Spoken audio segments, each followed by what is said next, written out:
Welcome to Walk With Me, where we journey with others through the challenges they've faced in their life and the lessons they've learned from them. Real people sharing their stories and the wisdom they've gained from a life well lived. And here's your host, Stephanie Bloom.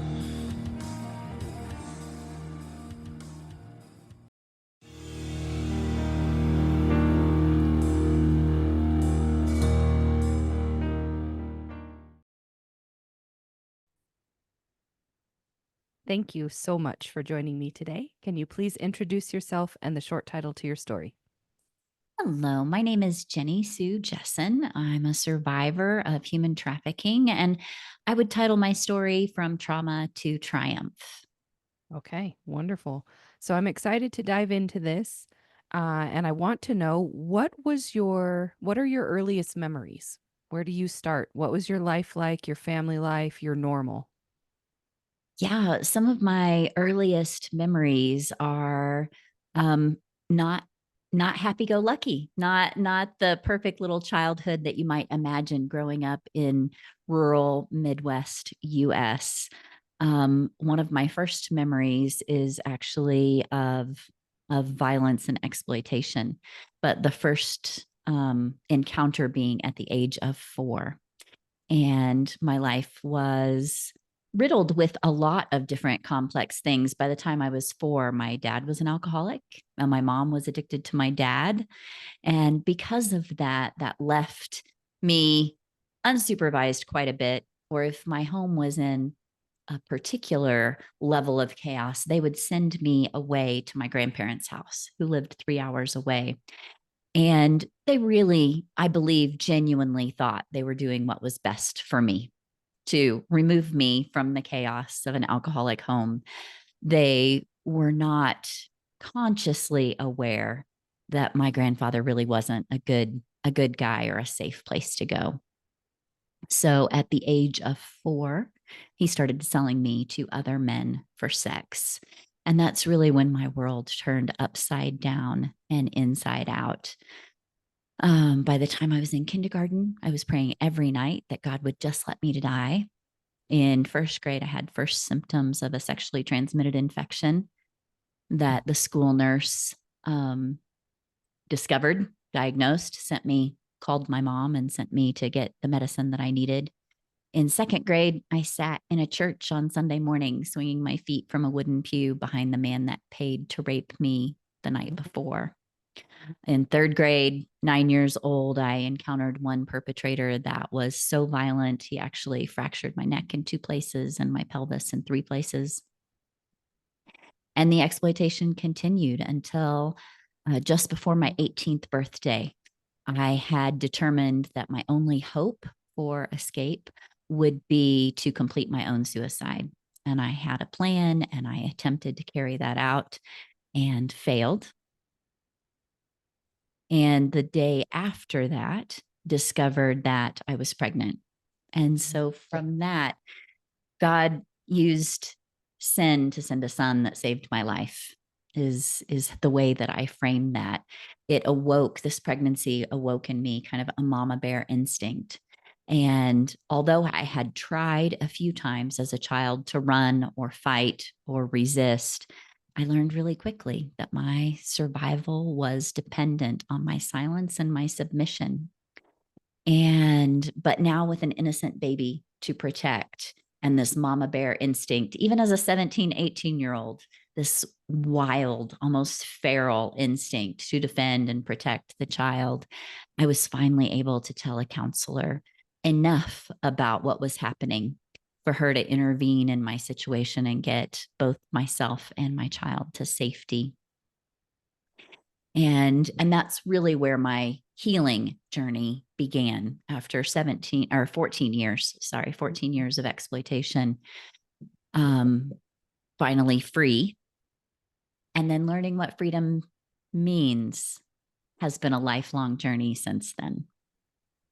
In your childhood, when you had these situations where like the school nurse discovered this STI and the fractured pelvis and these things, like the medical community didn't stop to ask what was happening. Like there was no outside intervening force there. You would think that there would be, wouldn't you? I would hope. But you would hope. And things have changed from the time that I grew up. But I grew up in the Midwest, and this was in the 70s. Um, and people don't ask questions. There was another event like in kindergarten. We were supposed to draw and color a picture of our families for Thanksgiving. And as a 5-year-old in kindergarten, I drew my whole family per the instructions. But my grandfather in the picture was significantly bigger than everybody else. And he was naked and he had an erection. So my kindergarten teacher was disturbed by this picture and called my mom, who came to pick me up. And my mom was mortified. She was so humiliated. She tore the picture up. She really sternly told me, "We do not draw pictures like that." And no questions were asked. And the same when I had the sexually transmitted infection, our next door neighbor was a pediatrician, and he was a brilliant, tender, probably the only man I knew in my childhood who was trustworthy, who was safe. And he prescribed the medicine I needed, but there wasn't any discussion about how I came to have this infection. Wow. So the event when I was 9 actually put me in a clinically catatonic state for several days. My mom had gone to pick me up and brought me home and recognized something is diametrically wrong with this child. And again, took me next door to see Dr. Dennis, who sat me on his kitchen table, did a surface level examination and said, "Well, I don't know what happened, but if she doesn't snap out of it in a week, we'll put her in the hospital." And so that was kind of the culture in the 70s. You don't ask questions. I don't even know what child protective services looked like then, as a child. I'm certainly more acquainted with it now as an adult in the counter trafficking work that I do. But that was the culture at the time. But I'm glad we've come a long way. That's all Mhm. I can really say about that. And I'm sorry that you had to deal with all of that. That's not acceptable on any level, but it sounds like you use that trauma to help fuel you to be a good mom, for starters. Mm. So, what was that like for you when you became a mom and you were finally in safety? Yeah, I thank you for that. I I don't know that I've ever been accused of being a good mom. As an 18-year-old, I think I was not. I had so much trauma. I was carrying so much baggage, but I loved him and believed he had a purpose. The day I found out that I was pregnant with him was actually April 26th, 1990. And every year since then, my son and I celebrate his day on April 26th. And I have spoken over him from the very first year. Um, the first April 26th, he was only 4 months old. From that very first year, that he was a hero from conception, that I wouldn't be alive if it weren't for him. I would have tried again and ultimately completed my suicide. But yeah, he was a hero from conception. So as we grew up together, one of the remarkable things was watching him sleep at night, and this perfect, beautiful, blue-eyed boy that tore his way into my world Christmas break, my freshman year in college. His innocence, his perfection, his beauty, his joy, his vulnerability, all of those were so moving to me that for a long time I had wrestled with not only my worthiness, but if there's a God, could God be trustworthy or good? Because of what I had experienced and had experienced within the church. My grandfather was a leader in his church. And but watching this beautiful child sleeping, resting in my arm, loving me unconditionally was transformative. To know, you know what, I survived for a reason and for a purpose. And ultimately, for me, I don't know where everybody is in their faith journey. It's a journey. And wherever they stand, I'm totally okay with that. But for me, it became proof that God was with me, that God was good, that even in the darkest place, he could bring forth new life. And from that, hope and purpose and joy. And I've gone on to carry several children because of the extensive scar tissue in my pelvis. Actually, pregnancy is very difficult for me. So I've had a total of 14 losses, but the privilege of carrying 3 children to term who are now adults and are bringing me grandbabies at this point. And I believe for me, I have a whole glorious party waiting for me in heaven someday. There's 14 that have gone ahead that will be on their edge of their seats waiting for a reunion some point. I love that thought. And I really love how you can adopt that perspective of all of that suffering that you went through was for a reason. It's definitely I don't want to see better to process it that way, but it's definitely a healthy way to process the things that we go through. It's a good It, it perspective. it is just a different perspective. So often in our world, well, trauma blinds us. It changes the way we view ourselves. Like suddenly I can't trust myself. I shouldn't have gone down that alley. I shouldn't have gotten in his truck. I shouldn't have worn that dress. I shouldn't have had a drink. We no longer trust ourselves, or it blinds the way that we see other people. We think other people aren't trustworthy. For me, I grew up thinking all men were dangerous. And that was really my experience. It was a true experience. However, 50% of the global population are not bad guys, are not violent, are not dangerous. And it also disrupts or distorts the way we view faith and God, and if God was good or trustworthy. And so we often get caught with that lens of trauma, which is reasonable. It's valid why we would look at the world that way, but it limits our understanding, and we think that the trauma defines us. We get caught in a state of victimhood. And I've come to believe that rather than defining me, my trauma equips me to make a difference in a very unique way.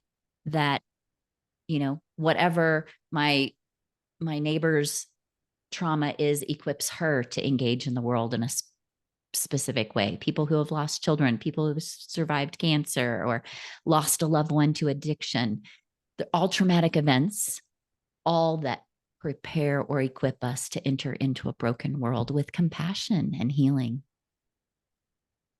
That hit my heart hard. I love that. Okay, so Jenni Sue, as you got your footing in the world and life became a little bit more settled, shall we say, I imagine you eventually met someone. Tell me about what it was like when you met your husband. I did. I met my husband. Gosh, I don't usually talk about this on podcasts. This is a fun question. I was a single mom in university, working my way through school, trying to raise a baby and recover from trauma. And I was working as a cocktail waitress in a college bar. And at that point in my journey, I was wrestling with so much. I was mad at God. I was running from anything associated to faith. I was mad at men. I was not interested in dating at all. And I mean, just at all. I didn't want anything to do with boys, and thought, like, even if I was interested in dating, drunk college boys are the worst. Like, that's not a place to find a future husband. But I was working one night, and the man who became my husband came in with his friends. I waited on them all night. He wasn't creepy. He wasn't flirty. He didn't come on to me. But at the end of the night, last call came, and I looked across the bar. And in that moment, I knew that I knew that I knew he was my future husband. And it wasn't actually, he bristles when I tell this part of the story. It wasn't love at first sight. It wasn't like I got hit by Cupid's arrow and there was hearts and flowers. I was almost mad about it because I wasn't interested in dating or having a man in my life. But it was such an overwhelming sense of knowing that I wrote my name and number down on a napkin and delivered the last round of drinks. I didn't say anything. I just set the napkin down, sat the drink on top of it, walked away. He called me a couple of weeks later. We were married 18 months after we met. He adopted my son 2 months after we were married, gave him his name, and that napkin's still framed in my bedroom by the side of the bed. And next in October, we will celebrate our 30th wedding anniversary. That's a wonderful story. I love how you were kind of mad about it. Like Yeah. that's trauma response for sure. It's like, really, I got to deal with this. I don't want to. And Really? that sense of overwhelming knowing, like I know Yeah. exactly what you're talking about. You just know. And Yeah. even if you don't want to accept it, like you clearly didn't, you just know. Yeah. That's I it just is what it like, is. oh, it was like, oh, him.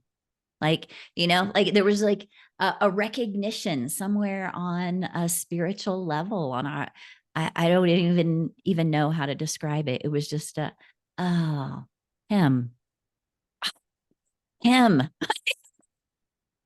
And he came with his own history and his own baggage, and God has done this stunning thing in him and I over the years to be able to be married and to have an intimate relationship with a man after 14 years of rape for profit. I mean, that's a big hurdle to overcome.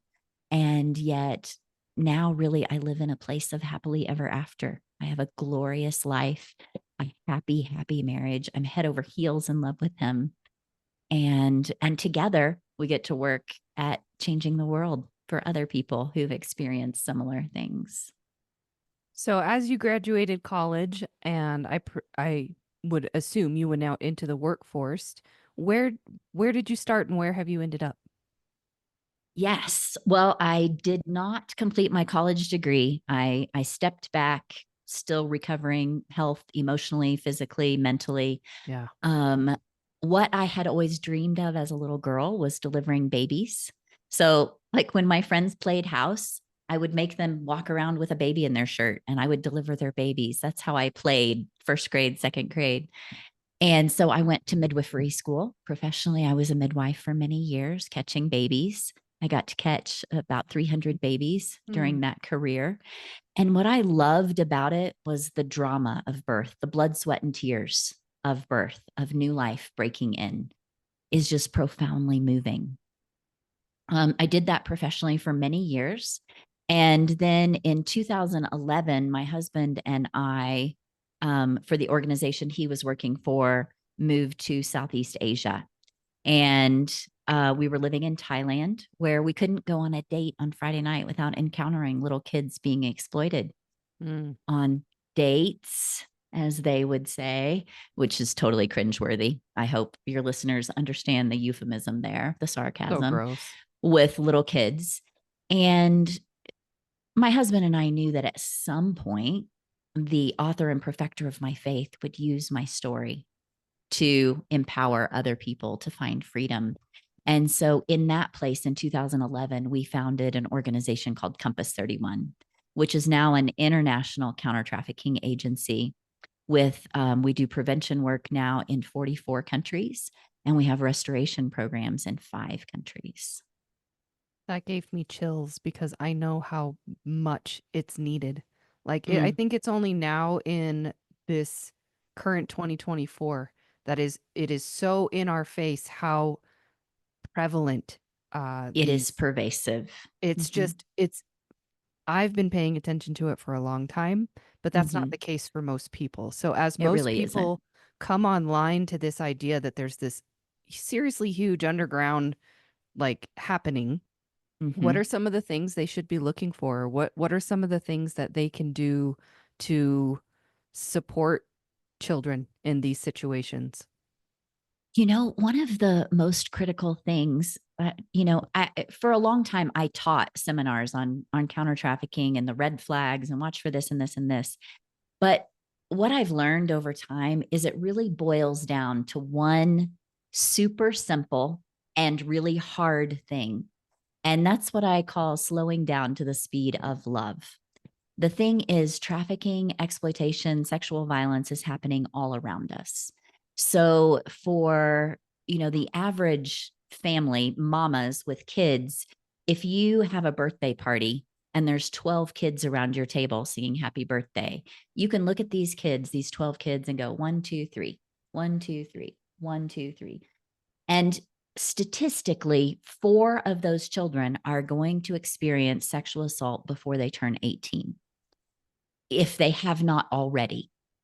And so as adults, we're so busy in our lives, what I call scurrying and scrolling. We got to get up, get to work, get the kids to school, do ballet lessons and soccer practice and fix dinner, and do it all again and again and again on repeat.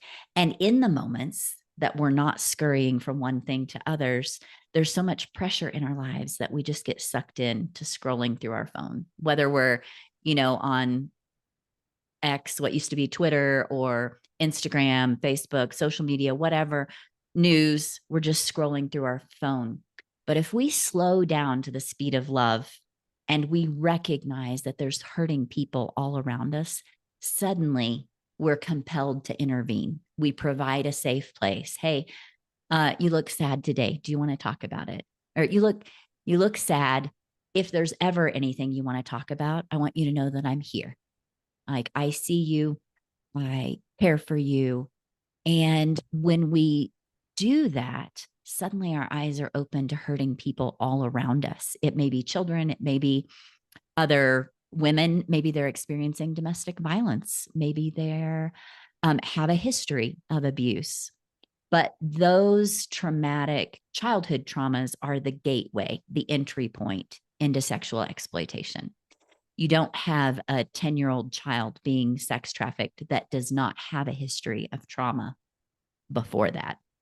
The trafficking is always an exploitation of vulnerability.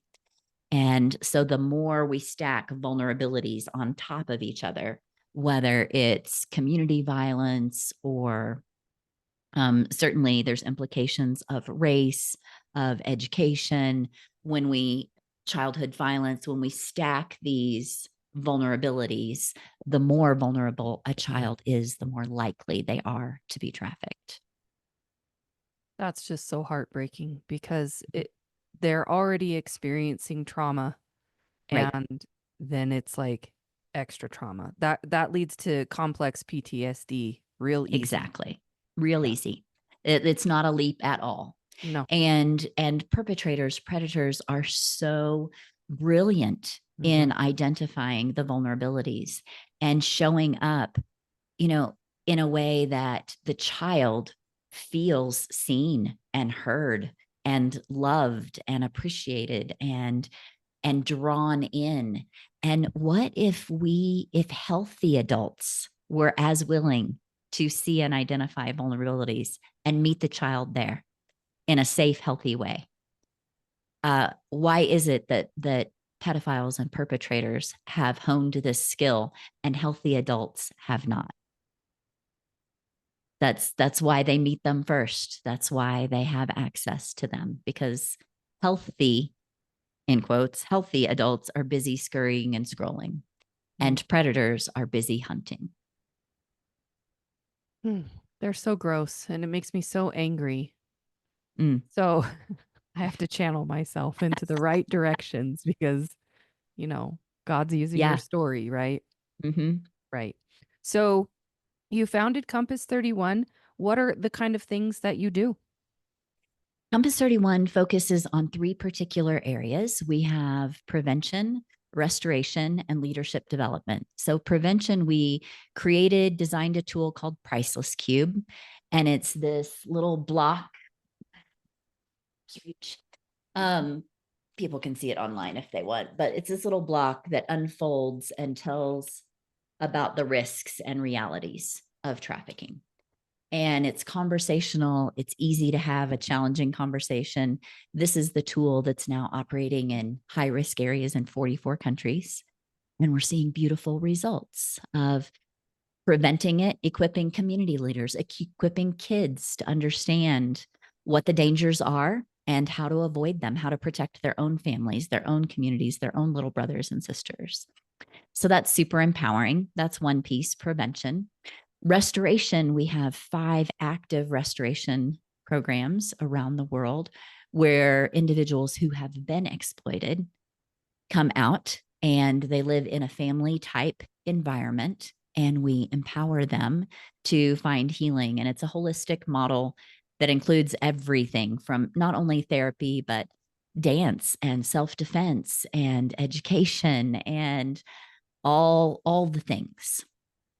And it's beautiful and brilliant. We're just a baby organization. This is our 13th year, but our recovery rate in our restoration homes right now is 94% of the survivors that come out and get into our program and stay with us for at least 6 weeks, not only get free, but stay free and become people of incredible impact within their own culture. The third piece is one of the things that makes Compass 31 really unique among counter trafficking agencies is we developed what we call the Hire to Study program. So every participant that comes into our programs on day one, they go with our caseworker and they open a bank account in their own name. And every month they get paid a stipend or a salary based on their participation and performance in school. They can study whatever they want, but the better they perform and the more they show up, the more money they earn. 1/3 of that automatically goes into their long-term savings. 1/3, we have financial counselors that teach them how to handle money they can use to invest in their family if they want to. So far, the survivors that we have supported, all of them were originally trafficked by a family member. So if they want to use part of their money to help their family come out of poverty, they're empowered to do so in a healthy way. And 1/3 is just to be kids with, to go to the mall and buy candy and shoes and go to the movies. Because of that, our kids, when they graduate our program, generally they have between $1,500 and $2,000 in savings, and their education's been paid for. We've had some graduate cosmetology school, sewing school. We've had one graduate law school and pass their bar exam. We've had 2 get their master's degree in social work. We've got 2 more master's degree candidates that will graduate this coming May in social work. And so we don't have a cookie cutter model. I'm a mama at heart. And just like my kids, I want them to grow up to be what they were meant to be before the trauma happened. What did they dream of? What were they built for before the trauma happened? And our leadership development program, we walk with them to their highest capacity. And so that's how we intervene strategically in counter trafficking, because if we can break the cycle, so much of exploitation is generational cycles of trauma. Yes. Right. And if we can break the cycle, then we're incrementally, drip by drip, changing the world. I love that. So, Jenni Sue, tell me some sort of therapy or healing modality or experience you've had that has really impacted you in a positive way. Ooh, what a great question. Our therapeutic model is holistic. So we incorporate all kinds of modalities, including like cognitive behavioral therapy, EMDR, eye movement desensitization. We definitely do a lot of somatic therapy, which is understanding where trauma is stored in the body and being fully present in our bodies. All of that in a holistic way. We believe in a relational therapeutic model above a session-based model, which means healing happens in community. But one of the most significant pieces of that comes from my own experience, and it's certainly part of our programming, is that our emotional state follows our thoughts. So if I'm feeling anxious, like my body's tense, my heart's racing, my shoulders are in my ears, I can notice what's happening in my body. I can label the feeling. And when we name it, we tame it. I can label, okay, this is anxiety. Then I can go one step further. What thoughts are running through my head? And with anxiety, it's often a projection of the future. I'm afraid I won't pass the test. I'm afraid of the guy on the corner. I'm afraid of not being good enough. Whatever the anxiety, I'm not going to be able to pay the bills. I'm not going to be able to make rent. We're projecting a story, and our brain does not know the difference between a made up story and the future.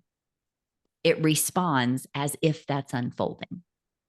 And when we recognize that our thoughts are creating our emotional state, for a lot of trauma survivors like myself, our shame, our grief, our anger is tied to something that happened in the past, right?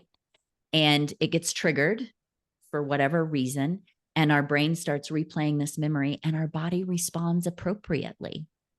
So when I recognize that, I can, like, oh, I'm feeling this grief. It's tied to this memory. That's grievous. This grief is an appropriate response. It doesn't have to be fixed. It doesn't have to be changed. I just have to know that my mind's playing a movie and look at this miracle that my body is responding appropriately. And I honor it, and it dissipates. It goes away. So that's really the fundamental underlying piece of how we implement all the other modalities of understanding that our thoughts create our emotional state. And at any point, we can get still. We can calm our heart, our mind, and our thoughts will settle as well. It's interesting how the body responds to the unconscious mind, right? This programming that you've got running in the background. And when you become consciously aware of it and pay attention to it and just acknowledge it, like you said, it doesn't have to be fixed. You don't have to forgive. You don't have to forget, Right. like whatever it is, just honor that that's the feeling you're having and sit with it for a minute. Let it be. Yeah. And then move on with your day. I mean, Yeah. that's empowering by itself, because so many people will let that unconscious programming just rule their lives. Right. And it is super empowering to recognize that at any point we can get off the carousel. And you're like, okay. Or if it's a movie playing in our mind, we can walk out of the movie theater. Just because we paid for the ticket doesn't mean we have to sit there for 2.5 hours.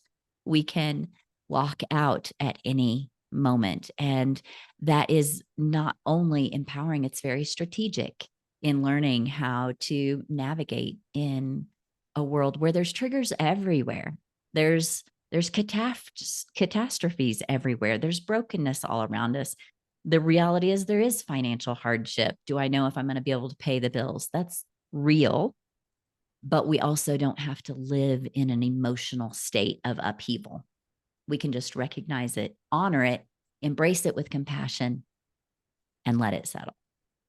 Right. And I think as far as future goes, anxiety about future things, when I catch myself doing that, now I like, okay, if I'm going to make up a movie about how this is going to go anyway, I'm going to write a happy ending. Like, I'm going to flip the script. Instead of imagining worst case scenario, I'm going to ask, what's the best possible outcome to this?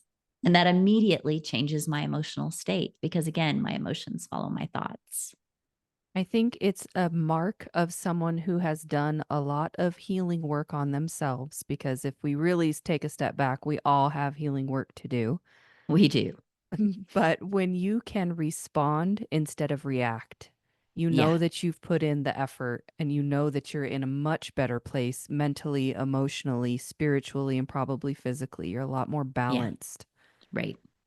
And that's what we pass along to our program participants. And it's such a cool thing to have a front row seat and watch the capacity, the human spirit, I would say, because we're made in the image of God, to watch them rise to their full capacity, not crippled by what happened, but equipped by it. Ooh, you just gave me chills with that, because that's another perspective you can take, right? Like you can either like you said earlier, let your trauma define you and decide who you are, or you can use the coping mechanisms and experience and knowledge that you gain through horrific instances you've been presented with and use it to better the world, right? Right. Right. And I think it's our responsibility. We're here, we're born, we're made for such a time as this. And how do you change the world? One day at a time, just one. How do you eat an elephant? One bite at a time. It's just one. Do the next thing. Slow down to the speed of love, see who's around you, and do the next right thing. It's always the right time to do the right thing. So, Right. Right. for sure. So, Jenni Sue, what are you looking forward to in your life right now? What am I looking forward to? I travel quite a bit, and every time I get to interact with our program participants, that's super exciting. Every time I get to have conversations like this, I feel so empowered, in part because, I mentioned early on, growing up, I learned my survival depended on my silence and submission.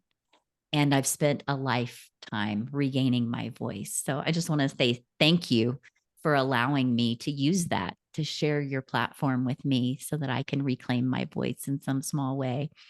I'm also looking forward to grandbabies. I have one grandbaby who's almost 2. I have another one due in a few months. And that's like next level joy to get to experience this tiny human miracle and watch them grow and to play and laugh. And that's something I'm definitely looking forward to. That feels really good in the heart space right there. Just Right. thinking about we've got the holidays coming up, spending Yeah. time with those little ones, watching them Yeah. just, their eyes get so big around the lights and all the tasty treats they get to try. And it's just joyous. Yes. My grandson will be 2 in December. And coincidentally, he shares a birthday with my firstborn, the one that was conceived just before I turned 18. They share the same birthday. And so he'll be 2 in December. And just watching the delight he enters into the world, what would it be like? Like the other day, I have a video of him like, we're going on the train. Are you ready? And he's like, yep. Like, are you excited about the train? Yep. And what if we entered into every interaction? Like, it's time to answer emails. Are you ready? Yep. You're going to do a podcast. Are you? Yep. Like, it's time to pay bills. Are you ready? Yep. Like, what would it be like if we interacted in the world with such anticipation and joy? It's amazing to watch and to grow through watching the little people in my life. I love that. I love that. My kids are not quite old enough to be having grandbabies yet, but I Mhm. look forward to that time very much. Just watching my own parents enjoy my kids, and, Yeah. and how you can love on them and spoil them and send them home so you can sleep. Yes. There's definitely some grandparent benefits Right. um, that are fun, that are glorious. Yeah. Let's see. What is something you would have done differently if you could? Something I would have done differently. Um, that is a brilliant question. One of the things that I've watched with my adult children as they've navigated some challenging spaces in their own lives, and that would be their story to tell.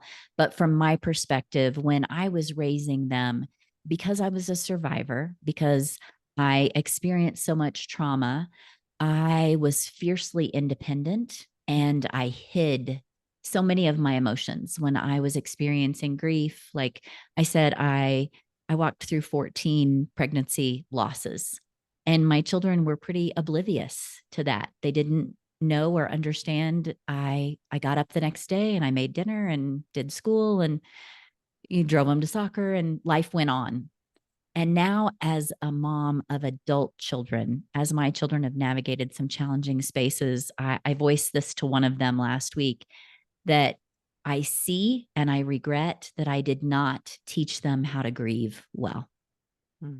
I taught them how to identify their needs, how to ask for what they need to get their needs met in a healthy way, but I did not model for them grief, and that it's okay to acknowledge your pain, and it's okay to feel all the feels.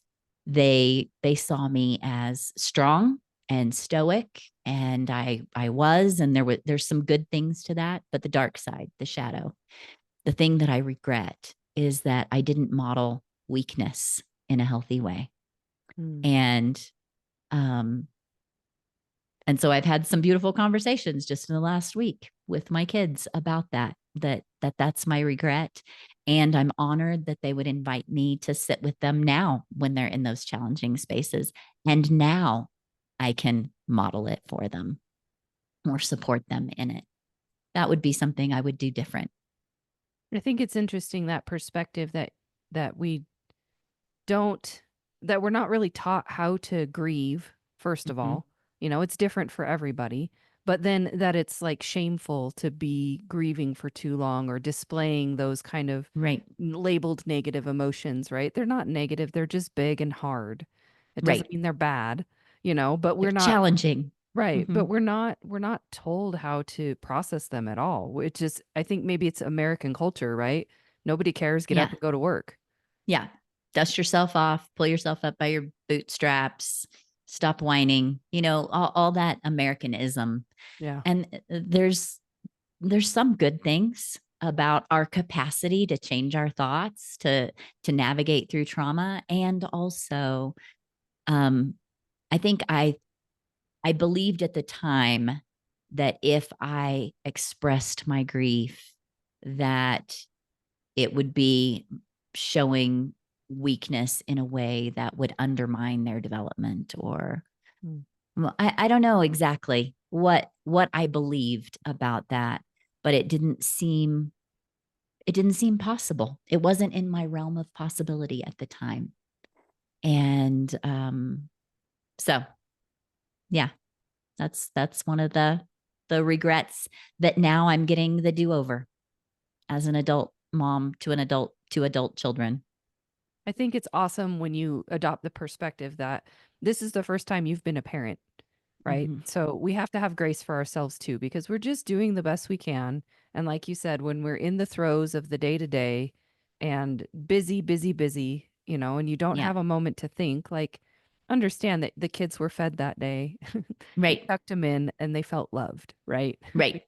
They're It's not a game safe. of They're perfection. healthy. You kept them alive today. Like, Yeah. and you don't get more gold stars for the gourmet dinner versus the nights you have cereal for dinner. Like, you're all doing life in a messy, broken world. And I wish that people understood that we don't have to do it perfectly. We have to do it with compassion and love for our kids and for ourselves. That's where really healthy families thrive, whether it's, the gourmet meal or the cereal for dinner, that you're connecting. Sometimes it would be far better to have cereal and the capacity to sit in the floor and play games instead of rushing around in the kitchen trying to produce a gorgeous meal that nobody wants to eat, because this week we're not eating anything green, what Right. kids do. Right. I'm in the yellow phase. I only eat yellow things. Like, I guess you'll eat when you're hungry. right, Yeah. right. It's a good time. That's a good time. Uh-huh. So Jenni Sue, I don't know what else to ask you. I feel like you've shared so much. You've really been transparent with your journey and with what you've created from those circumstances, and it really is transformative. Like, Mm. definitely triumph. Is there anything else you'd like to share? I don't think so. I think it's been a lovely conversation. Again, I'm so grateful to share this time and space with you. I think my final thought would just be um, that to your audience, you are worthy of being seen. You're worthy of love. You are love in a broken world, and you are equipped with capacity beyond what you could ever imagine to go out and make the world a better place. So let's do it. Let's do it together. Awesome. Jenni Sue, thank you so much for your time and attention and for sharing your story with us today. It was an honor.